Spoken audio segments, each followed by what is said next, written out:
In this video, we are going to discuss calculations related to rise and fall method. But before that, I would like to talk about certain terms related to this method so we can understand the calculations in a better way. So first of all, let's look at the definition of datum. A datum is a set of reference points on the Earth's surface against which position measurements are done. Whereas benchmark is a term given to a definite permanent accessible point of known height above a datum to which height of other points can be measured. So in this figure we can see datum line over here. We usually adopt MSL as our datum. MSL means mean sea level. So we measure vertical distances with respect to this line over here, this datum line over here. So the vertical distance which we measure with respect to this line of a certain point, such as this point or this point, is called reduced level. So reduced level is nothing but the vertical distance between survey point and adopted level datum. So let's move forward. What is leveling? Leveling is an art of determining the relative height of different points on, above or below the surface. So what do I mean by relative height? So this over here is the relative height of a point with respect to this benchmark, and if I want to show the relative height of a point with respect to b point, this would be the height over here. So we are going to calculate relative height of 2 points and are going to use it in the calculations of rise and fall method of surveying. Now the definition of simple leveling. Simple leveling is the operation for leveling for determining the difference in elevation, if not too great, between 2 points visible from a single position of the level. Whereas differential leveling is the method of leveling for determining the difference in elevation of 2 points, either too far apart or obstructed by intervening ground. So this is our ground surface over here, and we have 2 points, A and B point. So this is our instrument over here. This is the line of collimation or horizontal line of sight of the instrument. So where it hits, this gives us the reading, which is from this point to this point. This is the height that we obtain when we take the staff reading by using this instrument. So we note the reading for this point and this point. The reading for this point is denoted by A and this by B. And if you want to measure the relative distance between A and B point, we can simply do that by subtracting B from A. That is, A minus B would give us this distance over here. So if the 2 points are not too far apart from each other, this point and this point are not too far apart from each other, then we can use the concept of simple leveling. If 2 points A and B are far apart from each other, then we can't use the concept of simple leveling. Then we have to use differential leveling. In the case of differential leveling, we categorize the staff reading as BS, IS and FS. That is backside, intermediate side and foreside. So backside is the first staff reading taken after setup of an instrument. So if we set up our instrument at this point and then we take the first reading over here, then this would be called as BS, the first staff reading taken after setup of an instrument. FS is the last staff reading taken, denoting the shifting of an instrument. So let's say that you take this reading over here, and then after taking this reading, you are going to change the location of this instrument from here to here. Then this will be called as FS. And whatever readings you take whatever staff readings you take between FS and BS are called intermediate side. So first of all, you took this reading, this is called BS, and then you took this reading, this is called IS, and the last reading you took at this location when the instrument was at this location, it is called FS.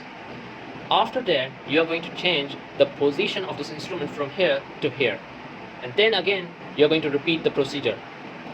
So let's say this is our A point, B point and C point. So at this point we have 2 staff readings, one taken from this side and the other one taken from this side, FS and BS. This is really much important because when you're trying to enter data in a table, when you're performing rise and fall method calculation, you need to know this thing. So we have a question over here. The following levels were taken with level and a 4-meter staff. Reduced level of benchmarks equals to 110, and these are the staff readings. So this is the first staff reading, second and third, and the position of the instrument changes after taking the third and the 7th reading. So third and the 7th reading would appear in the FS column. These are foresight readings. Before proceeding with the calculation, let's try to draw it. So 1.57 is our first staff reading that we take when we place our instrument over here. 0.35 is the second staff reading. So let's now relatively compare these 2 points, A and B point. So higher the staff reading, lower is the ground level. Lower the staff reading, higher is the ground level. So when we move from left to right, we can see over here there's a the ground is kind of rising. So if we take the difference between these two staff ratings at A and B point, this is 1.57 minus 0.35, then we obtain a positive value, a positive numerical value, which indicates a rise in between these two uh, values. So the ground is basically rising between these 2 points. So 0.68 is our third reading. So after taking this reading, the position of the instrument is changed from here to here. So 0.71 is the first reading that we take when you place our instrument over here. So this would be BS. So note that at this point there are two readings, one from this side, that is the FS from this side, and BS from this side. So first of all, we are going to insert these staff reading values into these three columns, BS, IS and FS. So backside, intermediate side and foreside. So we know that the first reading would be BS, and the third and the seventh reading in this line would be FS. So 0.68 and 0.75 would be denoting FS, as they denote the change of the position of the instrument. And all readings between BS and FS would be IS, intermediate side. So this reading over here would come under BS, and the second reading would be IS, and the third reading over here is FS. Fourth reading would come over here.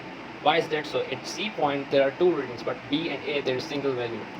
So let's look at the diagram over here. At A point we have single staff reading, at B point we have single staff reading, but at C we have two staff readings, one from left side and the other one from the right hand side. From left side we have Fs equals to 0.68, and right hand side we have Bs equals to 0.71. So that's why at C we have two readings, Bs equals to 0.7 and Fs equals to 0.68.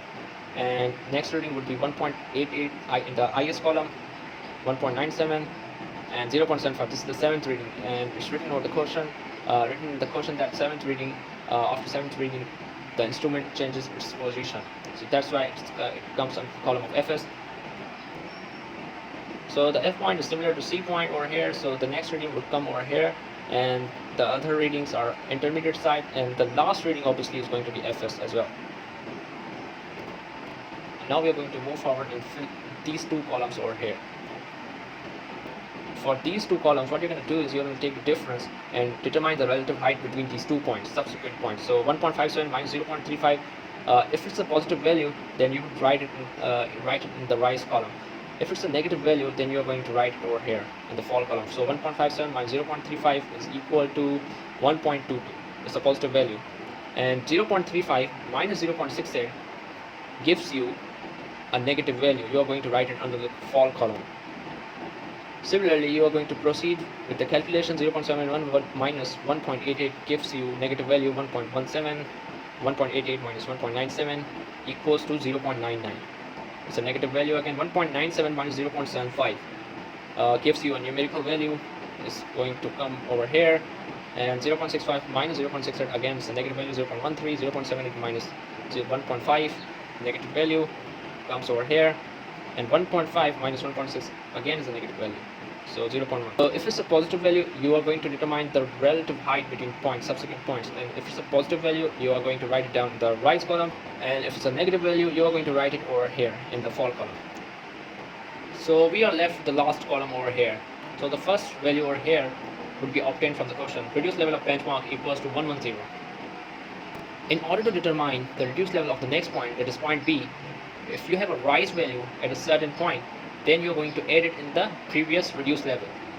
If you have a fall value, then you're going to subtract it from the previous reduced level. So let's say in this case we have a rise value at B point. We are going to add it. 110 plus 1.22 equals to 111.22. For point C we have a fall value, so we are going to subtract it. 111.22 minus 0.33 equals to 110.89.